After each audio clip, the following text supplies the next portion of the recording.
نہ اس کا کوئی عیب دیکھ سکتا ہے اور نہ اس کا کوئی عیب سن سکتا ہے۔ یہ میں اس محبوب کی بات کر رہا ہوں جس میں عیب ہو بھی تو وہ نہیں دیکھ پاتا، عیب ہو بھی لیکن وہ نہیں سن پاتا۔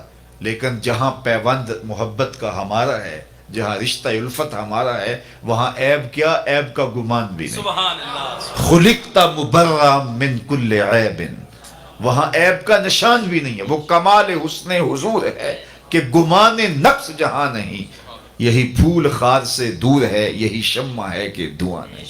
ہر پھول کے ساتھ کانٹا ضرور ہوتا ہے، ہر شمع کے ساتھ جو ہے وہ دھواں ضرور ہوتا ہے، لیکن حسن رسول وہ پھول ہے جس کے ساتھ کانٹا نہیں، وہ شمع ہے جس کے ساتھ دھواں نہیں ہے۔ تو یہ وہ محبت ہے، یہ وہ محبت ہے، یہ وہ الفت ہے، اور یہ وہ پیار ہے کہ جہاں عیب کا نام و نشان بھی نہیں، اور جہاں محبت ہو وہاں عیب ہو بھی تو نظر نہیں آتا۔ رومی علیہ الرحمہ نے اس کو بھی ایک خوبصورت تمثیل سے بیان کیا۔ گفت لیلا را خلیفہ کاں توئی، کس تو مجلو شد پریشان و غوی۔ بادشاہ وقت نے لیلا کو دربار میں ایک دن بلا لیا اور کہا کہ تیرے حسن کا بڑا شہرہ ہے، تو نے ایک شہزادے کو حواس باختہ کر کے رکھ دیا، کون سا جادو ہے تیری نگاہوں میں؟ مجھے تو تیرے سے زیادہ اپنی لونڈیاں ہنسی نظر آتی ہیں، لیکن تو کیوں، کیا کمال ہے، کرشمہ کیا ہے، بتا تو صحیح۔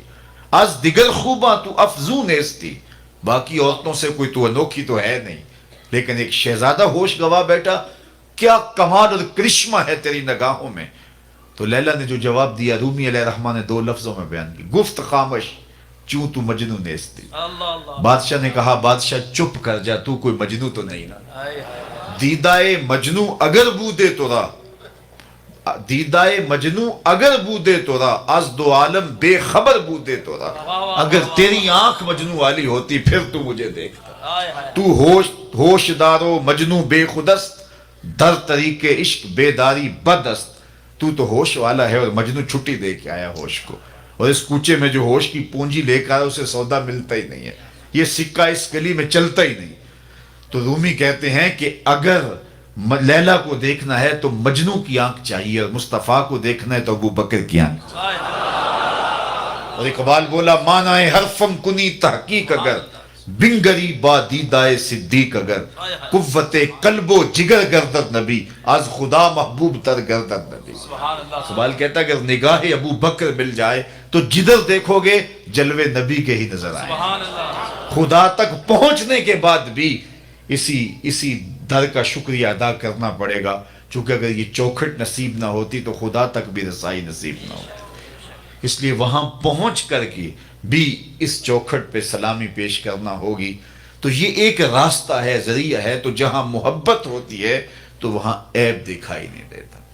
اچھا، محبت کا بہت بڑا تقاضا یہ ہے کہ بندہ جہاں محبت کرتا ہے تو تقاضۂ محبت یہ ہے کہ محب محبوب کی بات مانتا ہے، محبوب کی اطاعت کرتا ہے۔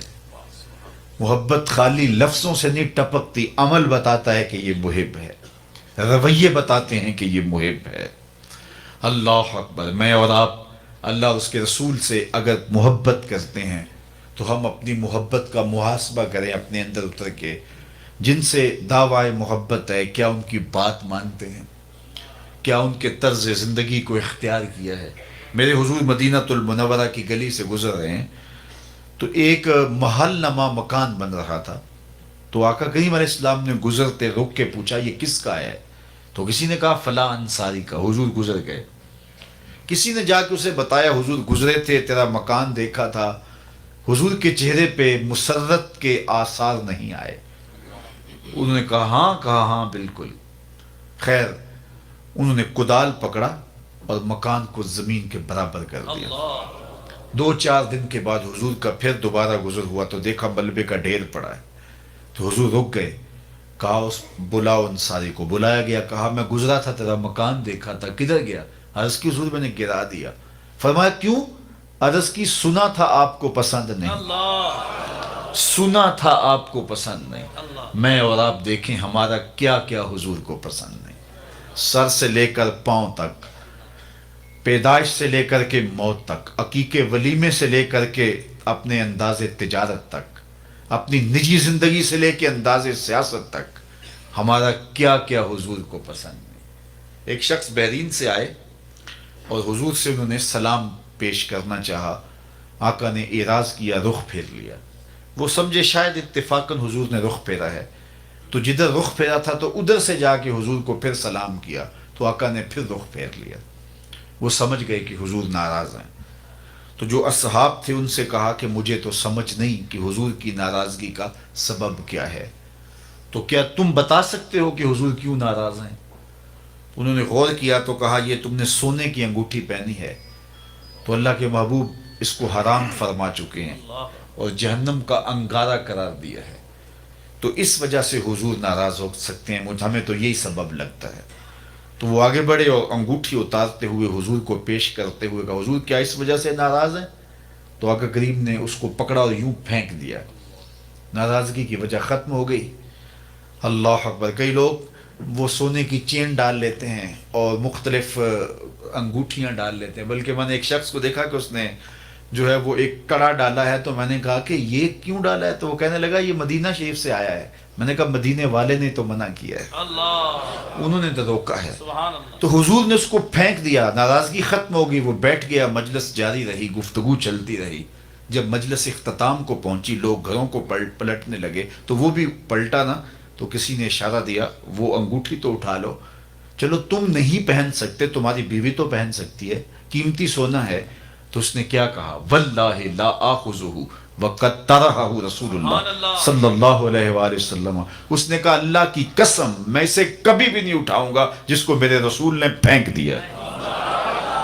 تو میں اور آپ دیکھیں کہ ہم کہاں کھڑے ہیں. محمد دی زیارت محمد دے رنگ وچ, اے ٹھگ بازیاں جانے پیارا محمد, چوں بنا میں مصطفیٰ خانم درود, از خجالت آب می گردد وجود, عشق می گویت کہ محکوم غیر, سینائے تو از بتا مانند دیر, تا نداری از محمد رنگ و بو, بر زبان خود میالا نام او. اگر ان سے محبت کا دم بھرتے ہیں, ان سے پیار الفت کا رشتہ رکھتے ہیں, تو پھر ہمارا طرز زندگی بتائیں. میرے استاد فرمایا کرتے تھے یہ نہ ہو